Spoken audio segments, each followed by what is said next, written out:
I think for anybody who probably interacts with me now, talks to me now, as opposed to interacting and talking to me 10 years ago, they may feel like they are encountering a different person. And I don't care, because I'm happy to be a different person. I think that when someone changes in a way where your toxic behavior is still happening and they are repelling that, they are going to take you as being negative because the mirror is not on them, it's on you. It has been a long time. I shouldn't have left you without another episode to listen to. Y'all like that, right? Okay, no. Welcome back, y'all. Back in the mix. We All Have Journeys, episode 3. I know it's been a while. Life be lifing. Y'all see me on Instagram. My life be lifing.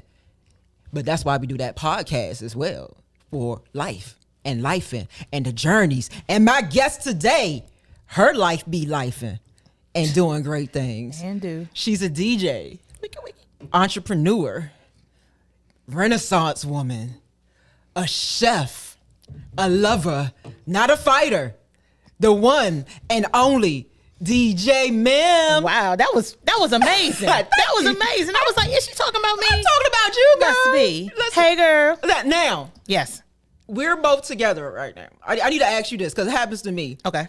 Do people confuse you for me? Oh, yeah. Because I get called Mim a lot when I'm out. Yeah, so, like literally somebody will walk past me and be like, "What's up, Heat?" I'll be like, "Hey." Right, they be like, "Mim." I'm like, listen, like listen. We're different complexions. Yo, it's our hair is different colors. It's an honor and a compliment. For me, it's like, there is a distinction, but at least people are recognizing that we exist.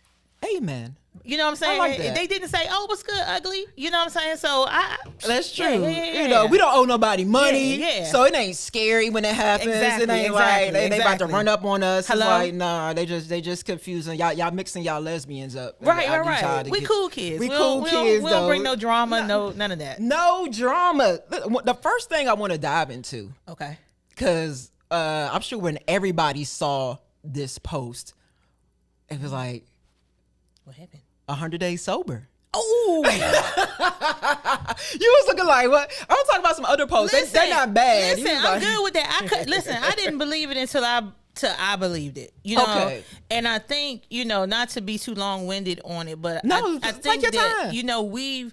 We've been in this world and have worked literally beside a bar. Yeah. 91% of the time. Yeah. You know what I mean? We've done private events. We do stuff, and it's like alcohol is always present. That is true. And for me, sometimes I teeter between, okay, this time now you good. When people are like, "Hey, man, you want a drink?" No, I'm good. Or somebody just bring it over. And my girlfriend tells me all the time, stop drinking every cup that comes to you. I be like, you're right. Go. You know what I'm saying? But by then, in that way of life, just, I think as that 40 kicks in, the rebound from it is different. Yeah. I noticed that my focus is definitely different now, but the biggest catalyst for me is this was my second year in a row doing a New Year's trip. Okay. It was a cruise. Right. Girl, they had me on the Royal Caribbean with the drink package. Oh, shucks. And the drink package, I heard about those. It's just unlimited. Yeah. You know what I'm saying? So you wake up and you on the top shelf until you go to bed. You know what I mean? Oh, top shelf, not rail. No. This top shelf. Like on the last trip, we got a watch. Oh. So you go to the bar and you just bang. Oh, that's it. That's crazy. That's how your package work.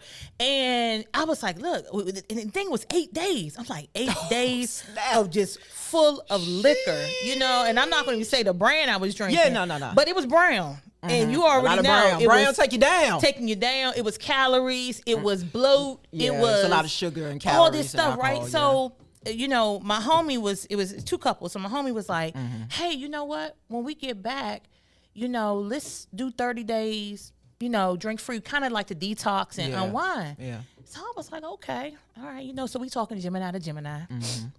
And then she was like, well, if we feel like extending it, we kind of can. Right. But she kicked it off. But me being the overachiever that I am, as we were approaching the 30 days and we were checking in with each other every day, every morning. That's awesome. I'm like, friend, we got this, boom, boom, boom, boom, sending motivational stuff to each other. So when we got to the end of it, we both was like, yeah, I think I'm gonna let it go another week, and then she was like, I'm just gonna start drinking wine and not hard champagne, liquor. not hard liquor. And I just was thinking about how different I felt, how my blood tests blood work in December looked different than my blood work after those 100 days. Yeah, And I was like, yeah, I can keep pushing. You know what I mean? And I mean, I'm not gonna sit here and say this is a life choice. I'm definitely not putting on a habit and becoming a nun, but definitely not having it nearly a part of my life. No. And I think at some point, if I do resume, because I love Prosecco, like, it's just bubbles. Who can't do that? Right. But that hard liquor and these nights, I don't know how I got home and partying and drinking so hard. That could be kind of scary because, like, even for me, even though I'm not, like, in the club scene as much as you are, I haven't drank liquor while DJing probably since, like, 2008. Wow. Yeah. A lot of people are shocked by that. Like at any gig, even like those years when I was DJing in the stadium, and I would never drink liquor, because like I again, like you were saying, I just didn't like how it felt. Being Virgos, we could be control freaks and want total like control, especially like control of my body. I was like, okay, I don't like the way I feel when I'm DJing when I have alcohol in me. I know some DJs kind of feel the opposite. I don't I don't know why. I heard you. I heard you. You might want to reconsider that, but that's fine. You think you're turning up and you're having the best set ever, but alcohol makes us think a lot of different things. Exactly. But I know how I felt, so I never drink alcohol when I'm DJing, and so I know for me, at one point, just first starting that off, it could be like a lot of peer pressure. People like, I'm like, nah, can you give me like a ginger ale? Right. I'm like, yeah, club soda and cranberry. Right. So we're dealing with peer pressure for you. How's that been like?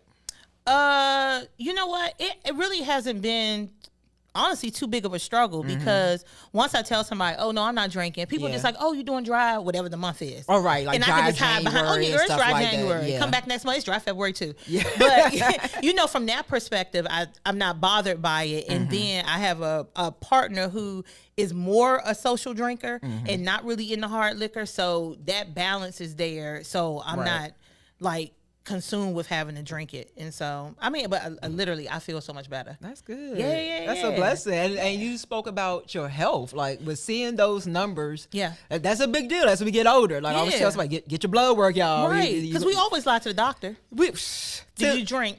Just a little bit. No, that blood number, like showing up the lab court hungover. Lab court hungover. Right, exactly. So, but yeah, it's just different. And I mean, I don't know if it's just age, environment, whatever the growth is, but I feel like I'm in a much better place now. I'm so happy for you for that. Thank you. Round of applause for me. Thank you. All right, let's rewind back as we discuss your journey. Let's go back to young Mim growing up. You're from Northeast DC, correct? Yeah, well, listen, okay. You know what? It's always that. Let's get to it. Yeah, okay. Break it. Go ahead. I'm truly a city girl. Okay. So I was born in Washington Hospital Center. Yes. And then grew up in Northeast. Went to elementary in Northeast. Had a little get kicked out situation. Why everybody always getting kicked out? I don't know, but what did you do? Young Mim just couldn't control their mouth. You know what I'm saying? It wasn't scholastic or anything like that. Like, I just had stuff to say. Yeah. And I went to a Catholic school. And I think that culturally that was so weird for me. Yeah. Like, it really was the first time I was interacting with what I considered back in the second grade. I'm like, why does this lady have on a costume? He was in Sister Act for real. Yeah, Sister Mary Clarence. It didn't make sense to me. And I was curious. I wanted to know, like, how do y'all, like, what's the purpose of this and all this other kind of stuff. So I was asked, my mom was asked to, have me attend somewhere else. So then I went to Watkins in Southwest. No, that's Southeast. Sorry, the Southeast side. Then I returned back to that same Catholic school. They let you back in. They let me back in the 5th grade. 6th grade, I was on the fence about getting removed then, and so then I made my way to junior high school. So then I went to junior high school in Southwest, which was Jefferson. Okay. So I was like, oh, okay, I'm down here with the, I don't have to wear no uniform. Did you wear uniform? Okay, Listen, but after 7th grade, 8th grade was the first year DC adopted the uniform policy. I was like, not back at it. Here we go. But so I wore that little whatever. Yeah, I know. I had a friend that went to Jefferson, so I know you the exact that little burgundy. Yes, oh my and God. your gray skirt. Whew, yes. Now the skirt very rarely made an appearance. Sometimes I wore gray shorts, I wore gray pants, but that little skirt wasn't. You wasn't rocking that gray skirt. No, hell, gotcha. And then from there I went to Banneker. Okay, not new Banneker in Shaw, but old Banneker on across from Howard. Yeah. So that's a new Banneker. Yeah, they built a brand new school in Shaw. Yeah. Oh, it's beautiful too. Really? Oh yeah. I'm still thinking that joint across from Howard. I don't know what they're gonna do with the building. Oh, that's good real estate over there. I need that. Yeah. Yeah. But continue on. Yeah, but that was just it. So when I say, I think, yes, from DC, but schooled in different quadrants, it did feel like I was in a different place. And you know what I'm saying? Yeah, because Uptown was different. All over. Yeah. Over by Benning Road. Over by Benning Road, it was different. Yeah, Benning Road. Right. So when I was getting on that train, going all the way across town, catching the 70 bus of Georgia to go to Banneker, when everybody else was going to like Spingarn or stuff closer to that area, it was just a whole different world. But it felt good. So when I say I'm from DC, been in every quadrant, literally have. What made you choose to go to Banneker? Oh, my mother. Oh. Yeah. She was like, you need to be in a place where all of this social stuff, you can't really focus on. What would have been your neighborhood school? Because I know that was the thing. Like, for me, I didn't go to my neighborhood high school either. Let's see. I honestly think it probably would have been Spingarn. Okay.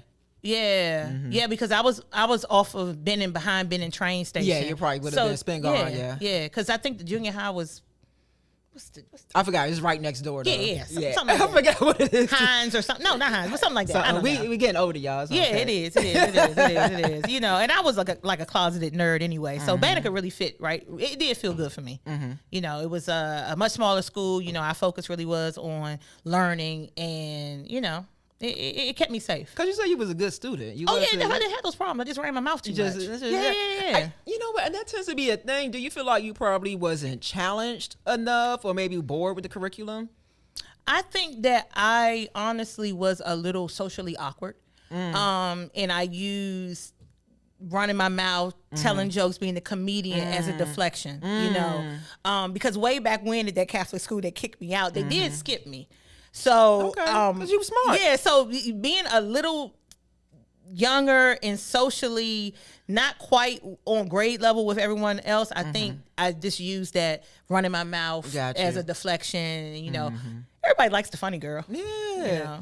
What made you socially awkward? I think nature. Nature?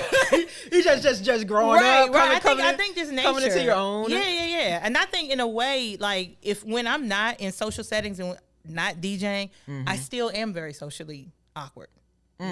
Same. Yeah. Like if I go to events, I'm like just chilling, just sitting somewhere. Yeah, I'm very introverted. Yeah, don't really want to be seen. I just want to experience what's happening in that space.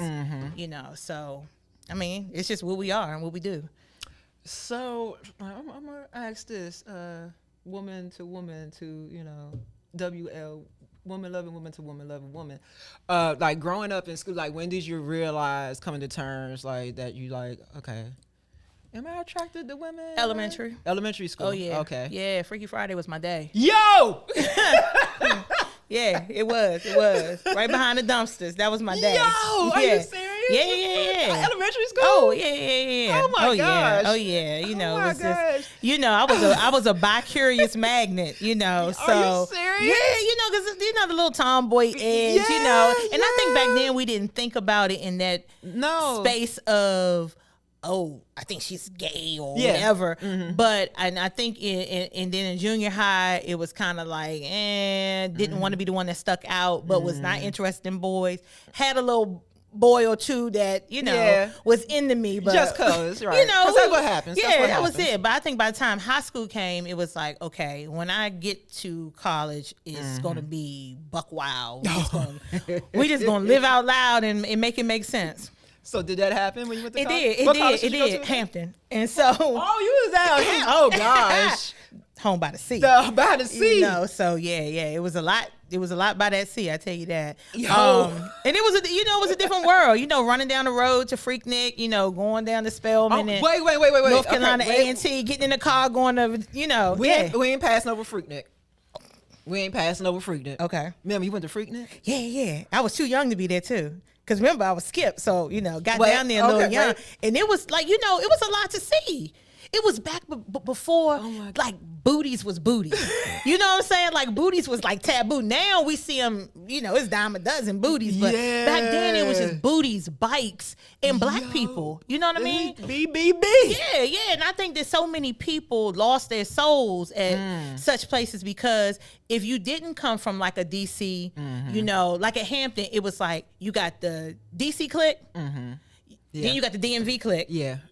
Then you got New York and people who are somewhere from some part of the South. I feel like a lot of HBCUs was like that. Yeah. So if the Midwest girls always showed up on campus seeming like, you know, they just got off a little hayride. Yeah. But by second semester, they gutter bugs. You know what I mean? Yeah. You know, environments can turn you out in different ways. Or just unleash what's been buried inside of you that you can't do back home where everybody that knows you can see. Exactly. And I love to see the transformation. Yo. Like you could like see it. It was like when they walked into a space, you were like, yeah, a couple of weeks, they're gonna be different. And then you see their friends change. You know, like they may be around other people that seem to be kind of like them, but then once they shift into a different social circle, you see a different person.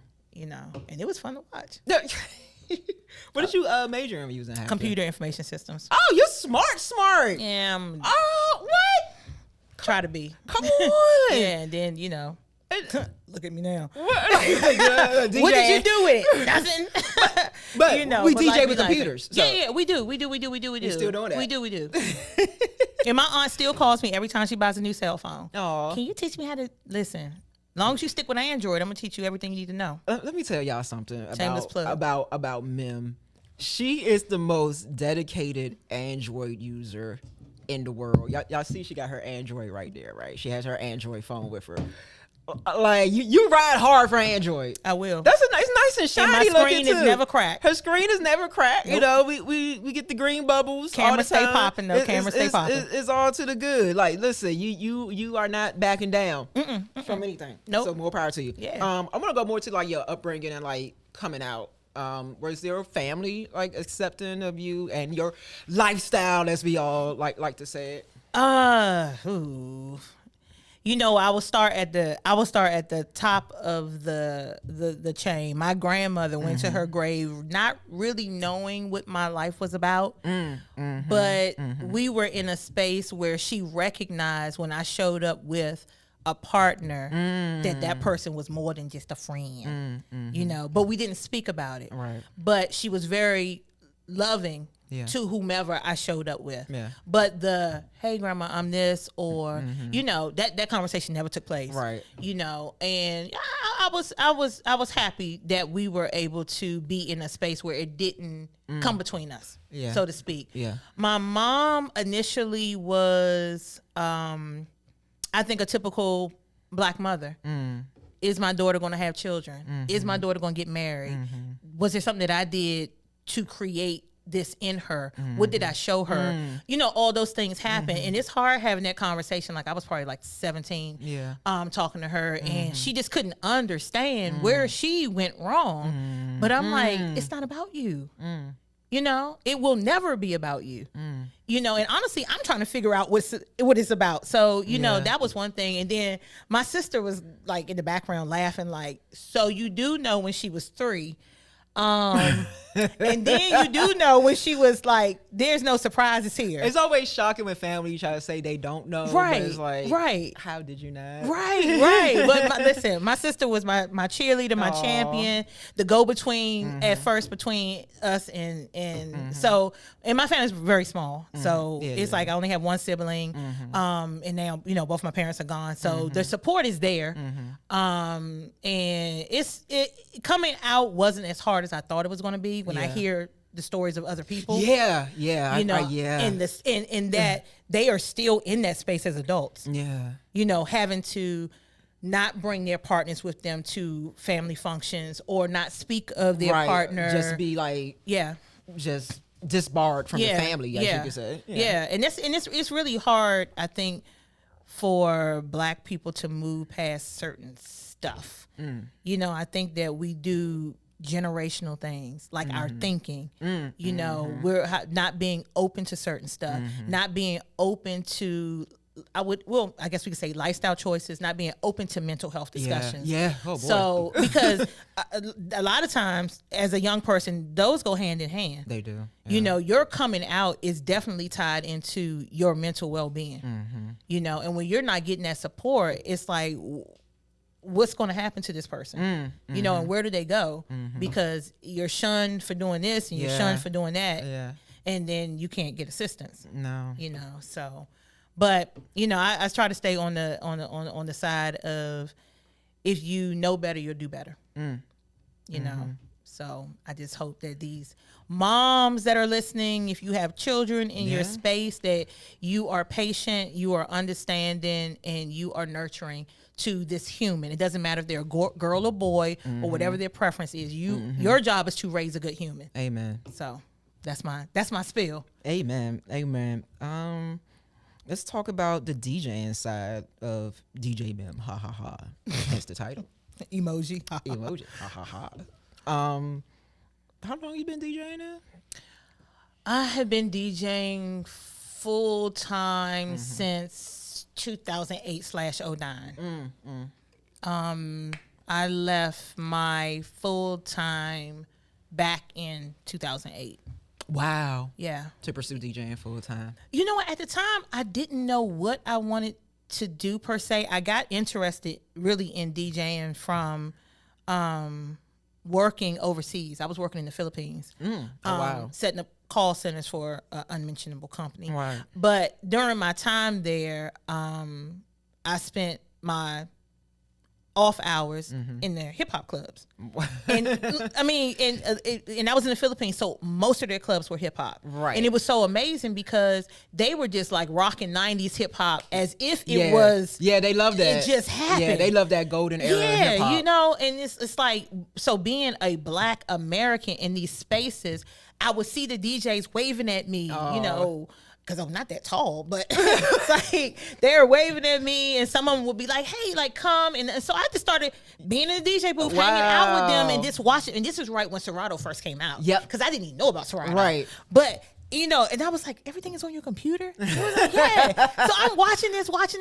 So when I would get back to my room, I would be on the internet, like, Googling the equipment and Serato and learning about that and watching YouTube. And I was like, you know what? I'm tired of traveling. So, you know what? When I get back home, I might make other arrangements. Wow. So, honestly, I got a severance package and left the company, went and bought full equipment and just stayed in the room practicing. Oh, my goodness. And then I decided I wanted to do it outside the room. Oh, wow. That sounds weird. Do it outside the room. Okay. No, it's okay.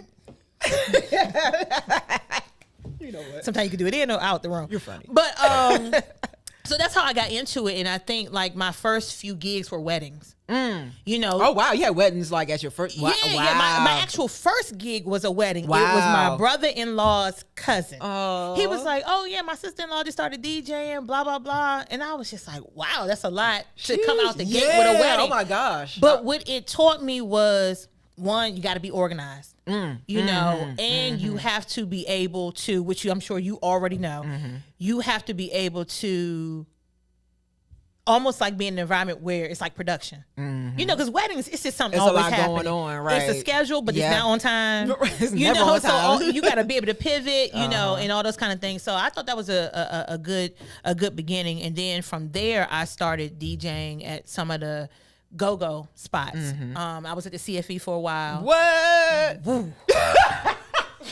Lord, who starts their life there? I was down at the Martinis in Fort Washington. Wow. Yeah. You So was outside. Yeah, I was outside and I didn't mean to be. So I'm like this kind of, again, socially awkward. Yeah. You know, but I'm like, okay, what band playing tonight though? You know, we're going to make this happen. And that was a different experience, you know, because from, you know, the club scene is just so different. Mm-hmm. And from there, I was like, you know what? I want to do something in my community. Yeah. You know, I want to start throwing events, you know, for Black, gay women, queer, however you want to, whatever term it is that's today. Right. Whatever term you want to identify like, as. One of them alphabets. The alphabet gang. Right. And I think that's more so how I got into promoting. Yeah. And it's just been, you know, a whirlwind ever since then. I think my heart is definitely in creating safe spaces for us. You know, and then I think as I age out or no longer have as strong a desire to DJ events, I will still be involved in doing it. Just I love hiring other DJs to have them come and, you know, we work together or just have them do it because, I mean, really that's what building community is all about. Yeah. So that's where I am right now. Like I still do not as many of my own events as I used to as a DJ. I now do them and then have other DJs. Put other DJs in position. Yep. Right. And I definitely want to talk more about you being in the promoter field. Shout out to Anwar. We here at Movement Studio. Shout out to Anwar Kong. And I was just talking to him about how, like, with both of y'all in a space that I know I'm not built for, which it comes to throwing. It's a grind. Events. And for you, spaces for lesbian women and for Black lesbian women, like how tough it is to be in that niche, I guess, of the promoter market. Like, how is that for you? I think for a while it was kind of seamless because the space was so small. Right. You know, one, there weren't a lot of female DJs. Then there weren't a lot of gay female DJs. You know, so it was such a narrow space. So throwing events, it was like, you know, but you know, as times changed, COVID came through, and I'm like, where did these little youngins come from? All of a sudden, you know what I'm saying? But it's growth. Yeah. You know, there are a lot of Black lesbian DJs in DC, you know, and there are a lot of them doing events, you know, and I'm happy about that because now where you will be like, okay, well, where do I go? It's Tuesday, it's Thursday, it's Wednesday. Like, what do we do? There are options. And I feel like if you have a different life, if you know, like just, you know, at straight places, you can just go anywhere on any given day. And that's the space, you know, and I just feel strongly about there needing to be a space where we are amongst each other. Amen. You know, I think it's better also for our mental health. Yeah, because like you mentioned COVID, and I think ever since we've been quote unquote let back outside, people are still searching for community. Yeah. And just that need, especially in our community, for the diverse amount of events. So we got DC Black Pride coming up. So I actually saw a post today on Threads when somebody was mentioning they feel like it's too many options for women coming up, where I for me, again, you know, I'm not a party promoter and I'm really a party goer. I am going to try to go outside, you know, this year for Black Pride, you know, but I feel like I'm actually kind of happy to see so many different events and options because it's showing the growth and a much needed growth. I would like to know your take on things about it. I mean, like I said, I feel like we went from being a dot to a real circle now, you know, and you got your 20, I mean, I just started drinking age 21 to 25 crew. Then you got the 25 to 30, and then you got the 30 and up, you know? So I think from that perspective, especially with Pride, options I think are good. Yeah. You know, and I think that, you know, if you're interested in coming out to Pride to participate in the social aspects, DC Black Pride Org has that on lock. That's Right. where you go. Yeah. But in terms of the promoters and the different parties, you know, I think it is kind of hard for people to navigate. Well, which party should I go to? You know, some go with names they're familiar with. Right. Some, you know, they've been talking about this on Threads since I feel like February. Where you going? Well, who's going to Pride? Every day. You know, every day. Every day. You know, and Where I was trying to explain to somebody the other day when they were speaking about Threads, and they were just like, why does it seem like people are asking the same questions over and over again? And I was trying to break down to them the Threads algorithm. Yeah, the algorithm is going to like shove it all. Yeah, once you say something, everybody else talking about that is going to gather. You know what I'm saying? But if you change subjects, your algorithm changes. And I tried it. Like, I think I said something about golf one day. I hadn't seen, in No Harm, No Foul, but I hadn't seen white people on my timeline since I had been on Threads. You know what I mean? But they all were there. You know what I mean? It's like they all showed up because I was talking about golf. I said, okay, well, let me change It's the like subject. Arnold Palmer, come on. Right. I was like, well, let me change the subject, and you can just see how that shift is. So if one person gets on today and nobody in their threadborhood, whatever, is talking about Black Pride, but once you say it, oh my goodness, then they all gather. Yeah. It's like, I don't know. It's almost like roaches and mice. Yeah, that algorithm. So I was reading about that new virus that's going around. I read one. The hantavirus? Whatever it's called, where everybody was on a boat. Right. I read one post about it. And then automatically my timeline showed me 5 in a row. Like, oh, you're not gonna like scare me. Now, like, your timeline is gonna be your timeline is gonna be full of viruses, cruise ships too. Right, Yeah. And then because somebody was talking about a Carnival cruise, so now you make me realize you definitely have got to be careful in a certain aspect about what you talk about. But it's fun to play around with as well. It is. It's fun. You know. But listen, speaking of Pride, I got one thread for you. Yes. Back to Pride. This person posted, I don't know which Pride I should go to. And you could read that as what city? Oh, yeah. Or the fact that there are 2 Prides, right? For DC. Or most major cities got 2. That's true. Think about it. Yeah, a lot of cities do have Black Pride. Because like we had to create spaces that were inclusive for us. So you got June Pride Month, and then you got Black Pride Weekend at various times depending on the city, right? Yeah. So when I was asking the person, I said, well, there's Black Pride, because she's Black, and I can't assume that because you're Black, you want to do Black stuff. Yeah. But I thought so. I said, so there's Black Pride, and then there's, Capital Pride. Other Pride. Right. But for us in DC, Capital Pride. But other cities is like. Right. Yeah. And so one person was like, well, does it matter? And I said, it definitely does.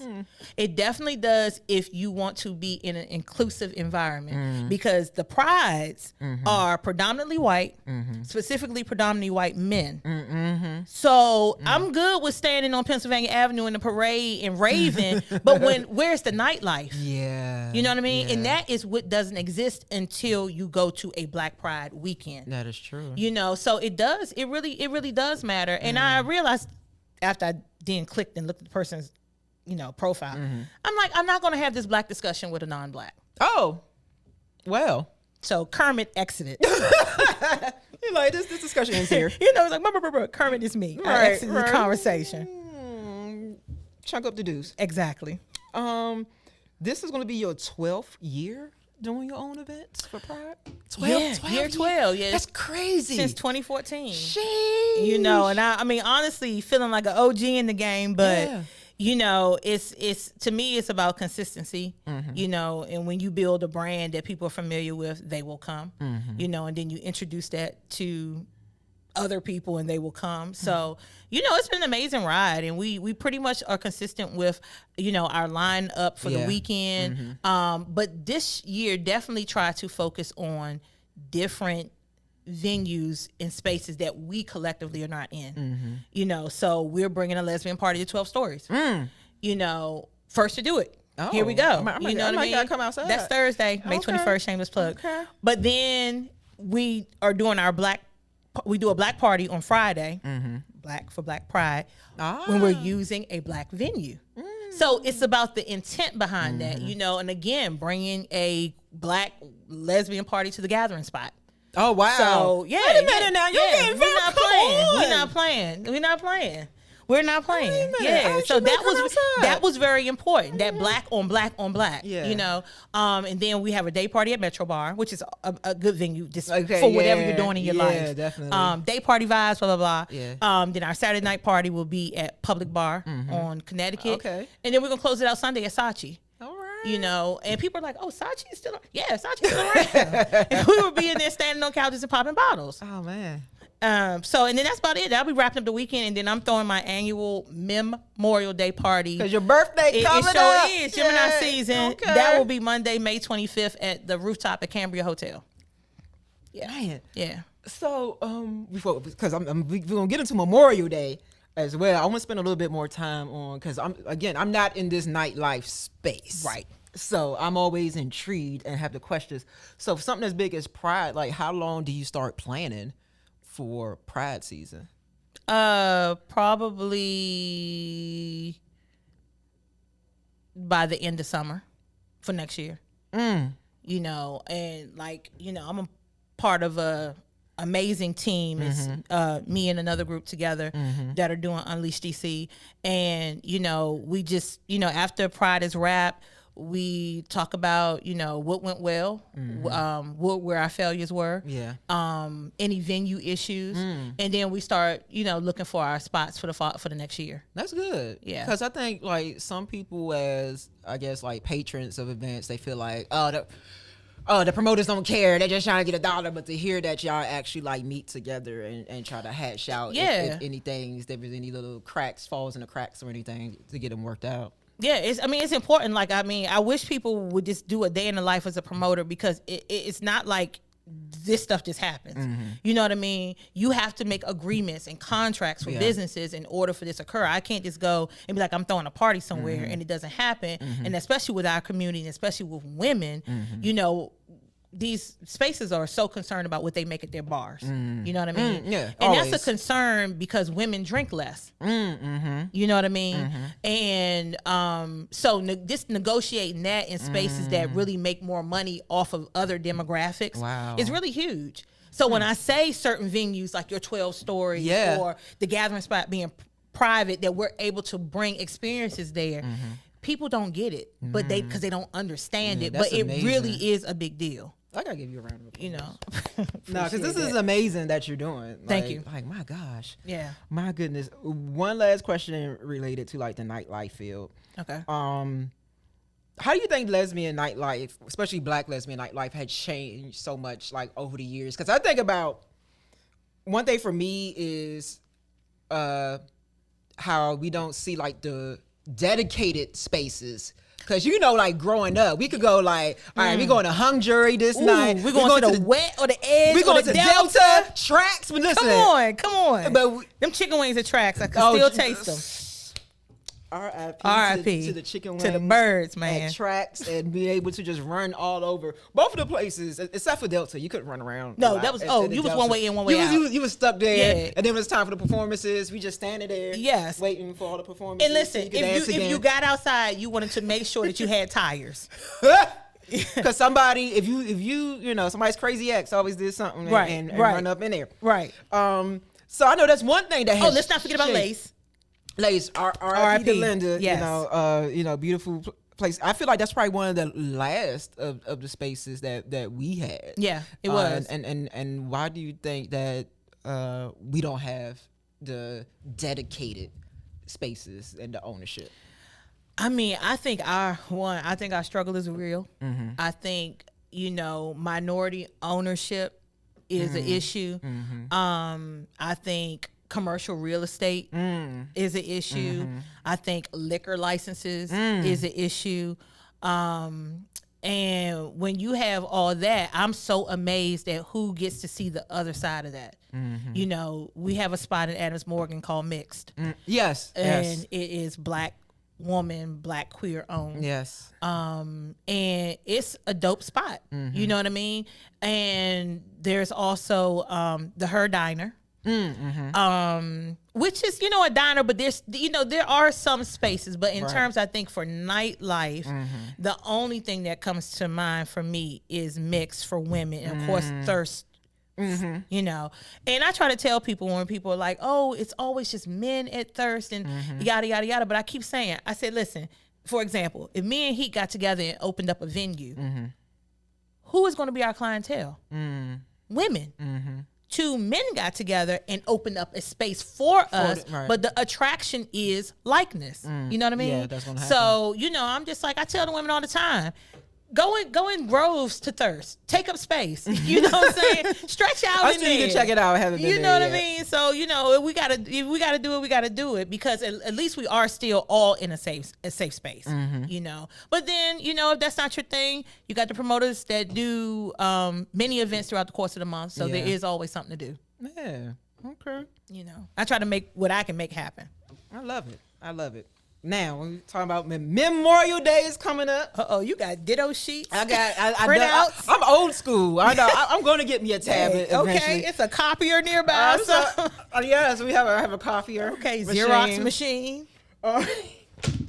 You See, know, listen. Now I gotta get a tablet. Listen, you do. Or iPad or something. I am. Yeah, I will. yeah. I will. I'm sitting. See now. Let me drink my juice. It's all good. It reminds me of the ditto sheets in school. I lemon water. Like, I'm gonna get better. Nothing like the smell of fresh ink. I know. It's like the sound that came out. Hello. Like I like hearing the sound of the printer. Yeah.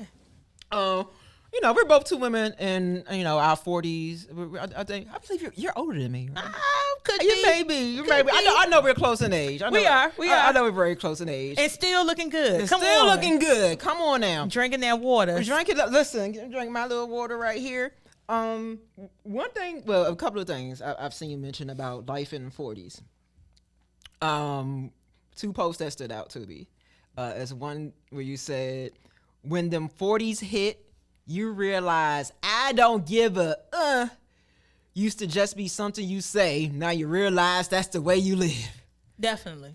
Listen. I don't care. I don't want to know. I more so don't want to know, because knowing kind of pulls you into caring. You know what I'm saying? So if I don't know, I'm totally unbothered. Yeah. And I might know, and I'm still unbothered. You know, because you have to realize the older you get, energy wasters, time wasters, all that type of stuff, we can't get this life back. No. You know, wanting to be liked, wanting to be known, wanting to be anything other than what wakes you up every morning.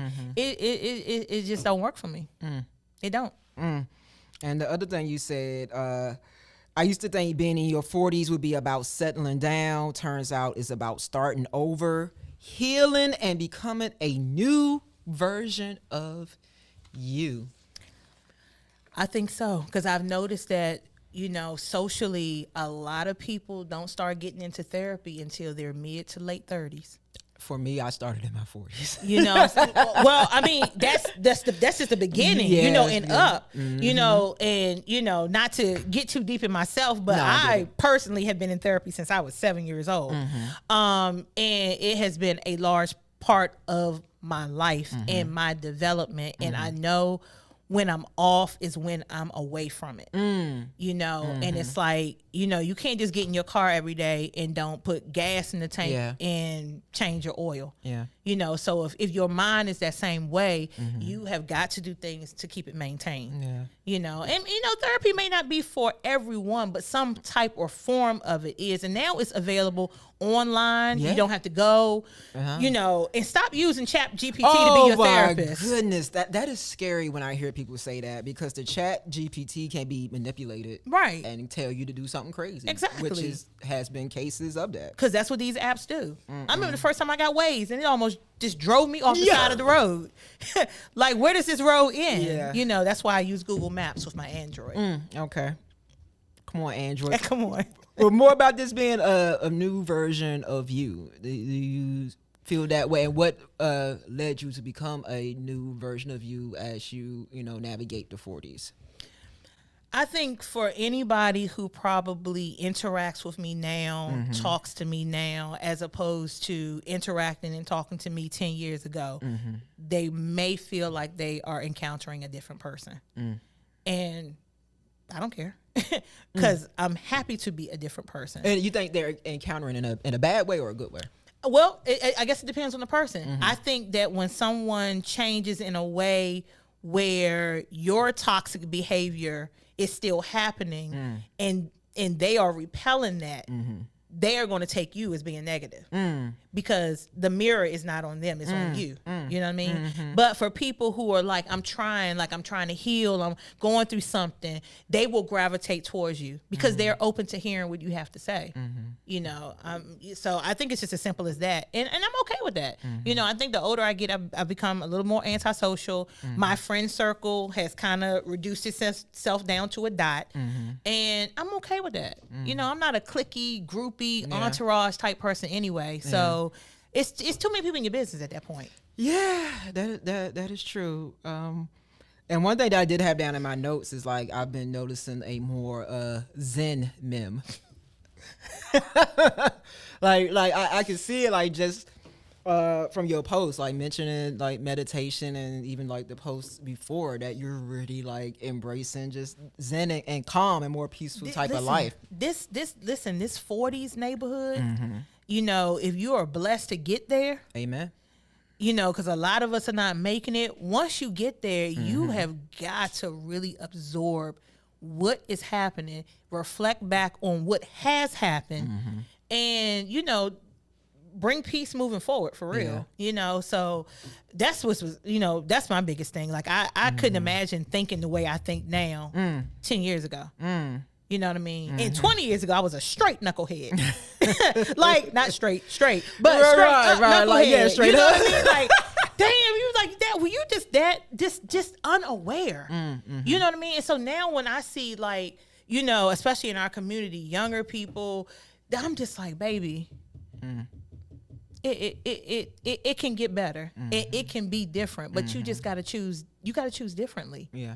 And I think for women especially, you have got to screen your friends the way that you would try to screen a partner that you want to be in a relationship with. You know, because it's almost like if you have a 9 to 5, your coworkers become such a big part of your life because you spend so much time with them. Yeah.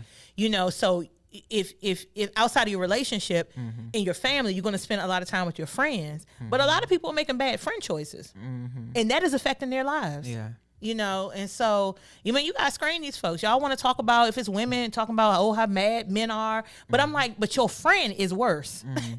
You know what I'm saying? So make it make sense. If you're about choosing good people, it should be across the board. You know, so that's my thing. And I'm real sketchy about these Fs. Truly am. You have to be. I'm like, I don't know who sent you, what you here for, what you want to know, but yeah, I'm just gonna go ahead and go back home. You know, take my ball and go home. Right. Moving on. One thing we've noticed is like men in love. she be out here with the boo. I'm off the streets. She's off the streets. It was a good run. It was a I'm telling you, it was an amazing run. It was a good run. It was a good run. It was for real. It was before this relationship, it was the first time in my life that since a late teen. Yeah. Because we ain't talking about junior high school and Freaky Friday in elementary. Oh my gosh. But as an adult, it was my first period of time just solo dolo. You know what I mean? And that was for about 3 years. Yeah. And that was coupled with COVID, which was very isolating too. Listen, it was ugly. It was ugly in terms of when you peeling that stuff away from yourself, learning yourself, well, damn, you know, what really do I want? And you're spending so much time with yourself. You know, I honestly could it's almost like, you know, I want to lose 20 pounds. Give me like 3 more stomach viruses. I could use one more run of COVID. You know what? Not the virus, but that period of time where it felt like, because everybody stopped at one time. Yeah. You know what I mean? And it really wasn't that bad, but it wasn't that good. No, you know what I mean? Exactly. It's like, you know, somebody scratches your back, it feels good, but if their nails are too sharp, you're like, ow. So, you know, I was feeling like, yeah, I could use one good run of this because this world is nuts, but not to take away from the happiness. But you know, it's, you know, it's good. You know, I'm a proponent of whether you are in a relationship or out of a relationship, long as yourself is happy, that's it. And if you find somebody that you can match up with, that's supportive, that's your rider, like, yeah. I'm amazed. Oh, listen, did you have any fears getting back into a relationship after like coming out of something else? Oh yeah, I didn't know how to date. Yeah. I'm gonna honestly say we really didn't even date. You know, it's almost like caveman. I hit you with the and now you're mine. No, I'm just you mine now. Sorry, yeah. Sorry, babe. But no, I was, you know, again, that's social awkwardness because I was like so in my head, like, okay, well, what do we do? Where do we go? Yeah. And I was just like, you know what? Let's go. I think our first date was like to what's the place downtown? Artscape. Oh yeah. But you know, it may be first date for a lot of people. But you know, my thing was, when I first saw her before we started dating, she had butterfly tattoos on her back, and something about backs just get me. Like you got a good back. I'm in love. Sexy so, back. Yeah, literally. But she had these butterflies on her back, and it just so happened the place was having a butterfly. Their theme was butterflies. So I was like, okay, well, this might be corny, but I'm like, you gotta love butterflies to get them permanently on your skin. So, you know, I took her there when I explained the purpose. She was all starry-eyed. I was like, yeah, you did that. Yeah, little corny self. Hey, corny is good. Yeah, sometimes. corny is good. Yeah. You know, and then, you know, just, I mean, and I think we were very intentional about our conversations.